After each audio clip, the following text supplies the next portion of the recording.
नमस्कार मित्रांनो, स्वागत आहे तुमचं सर्वांचं आवडतं युट्यूब चॅनल महाराष्ट्राची परंपरा आणि संस्कृती. मी आज आलोय मौजे औंध, तालुका खटाव, जिल्हा सातारा या ठिकाणी दिनांक 17 जानेवारी 2026 रोजी अय्यामाई देवीच्या यात्रेनिमित्त एक जुनं पारंपरिक नामवंत मैदान या ठिकाणी संपन्न होते. नवीन रान तयार झालेला आहे. फाटे आपण बघू शकता. फाटे आपल्याला या ठिकाणी दिसत असतील. व्हिडिओ सुद्धा टाकणार आहे मी. या ठिकाणी यात्रा कमिटी, ग्रामस्थ मंडळ, औंधकर उपस्थित आहेत. एकंदरीत जाणून घेऊ कसं नियोजन आहे, मैदानाचा पल्ला किती आहे, हातात अंतर किती आहे आणि मैदान कसं होणार आहे. नमस्कार. नमस्ते. काय सांगाल बैलगाडी मालकांना? नवीन रान तयार झाले, पल्ला किती ठेवलाय आणि हातात अंतर किती आहे? 950 फूट पल्ला ठेवलेला आहे. आता आपलं 14 फूट अंतर आहे. बर.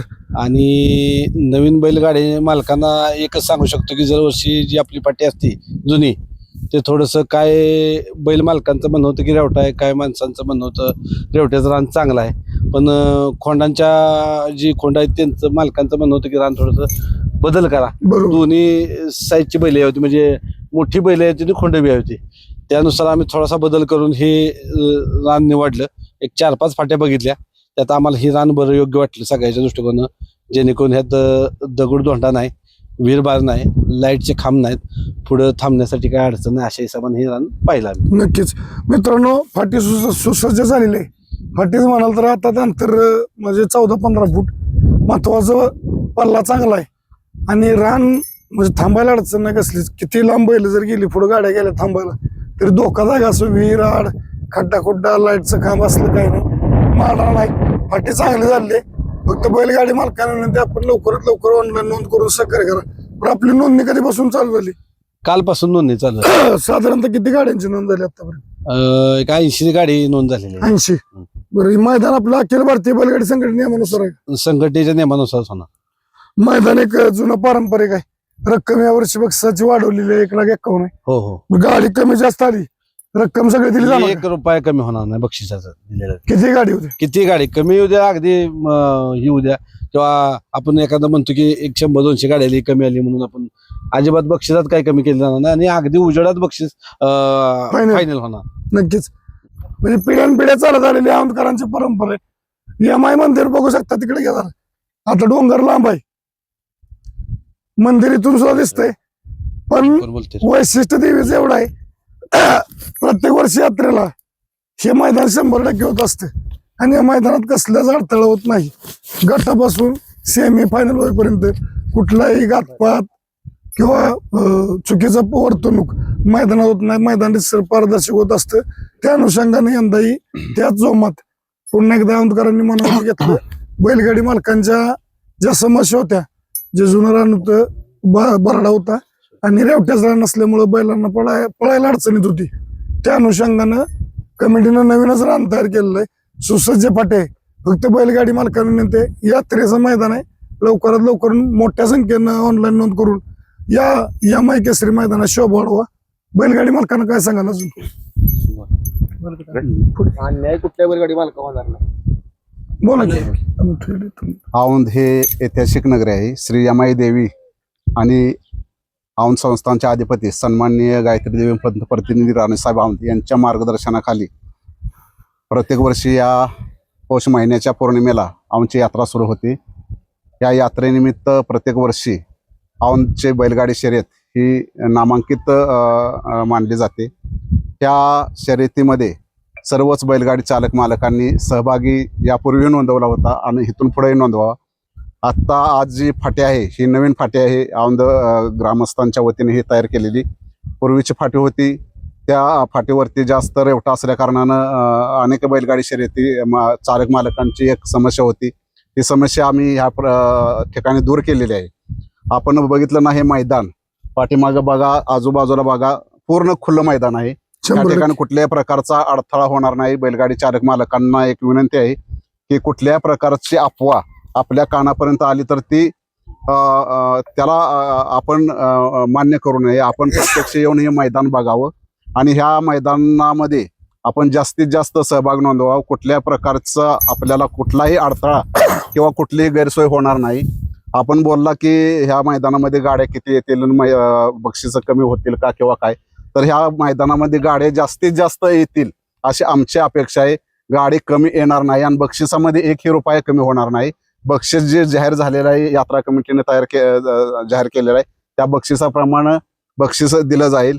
या ठिकाणी पूर्ण बैलगाडी जे संघटना आमची आहे कमिटी त्यामध्ये गणेश देशमुख यांच्या नेतृत्वाखाली ह्या ठिकाणी आम्ही हे मैदान तयार केलेलं आहे. त्यांचं पूर्ण म्हणजे योगदान आहे या मैदान तयार करण्यासाठी. ह्या ठिकाणी गाडी मालकांनी आदल्या दिवशी जरी आले संध्याकाळी ह्या ठिकाणी तरी त्यांची गैरसोय होणार नाही. ह्या ठिकाणी त्यांना जो जनावरांसाठी लागणारा चारा असेल किंवा पाणी असेल हे त्यांना ह्या ठिकाणी पुरवलं जाईल. आणि खाण्याची जरी त्यांची गैरसोय झाली स्वतः मालकांची तर त्यांच्यासाठी काहीतरी जेवणाची राहण्याची सोय करता येईल.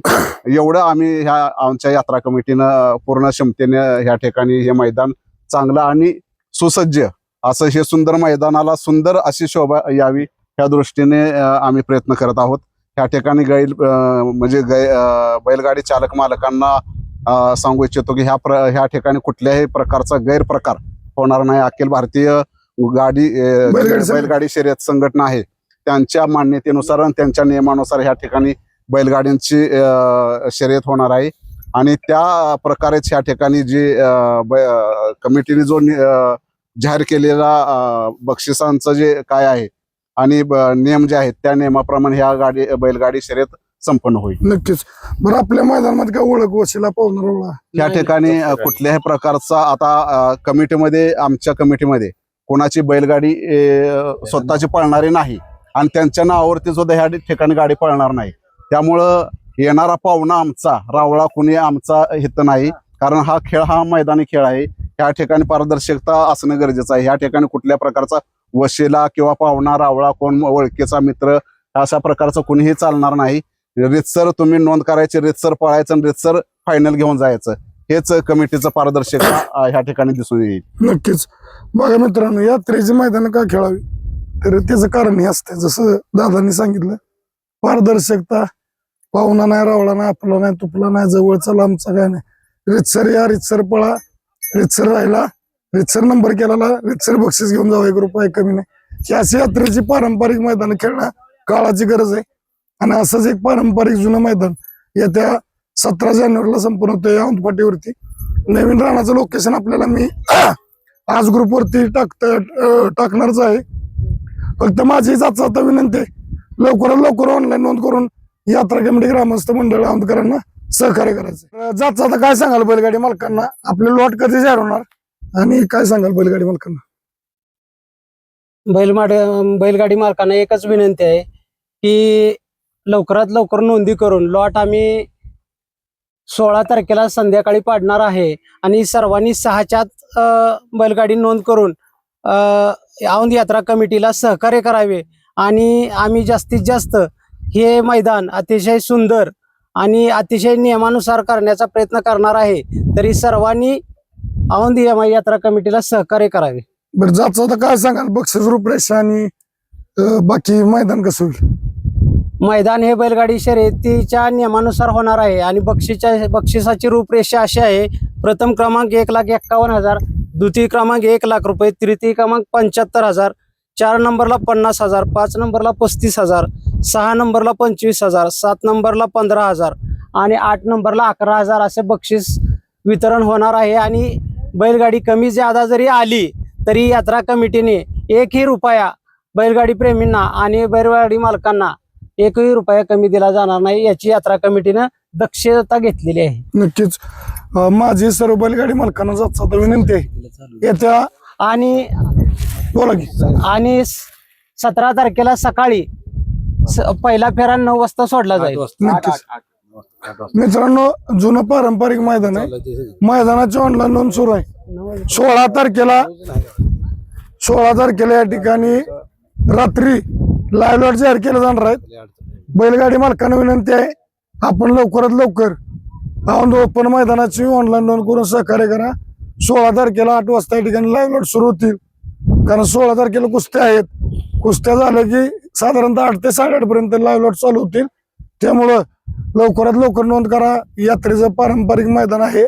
मैदान 17 तारखेला सकाळी कमिटी सांगितलं 8 ते 8:30 वाजेपर्यंत चालू होईल.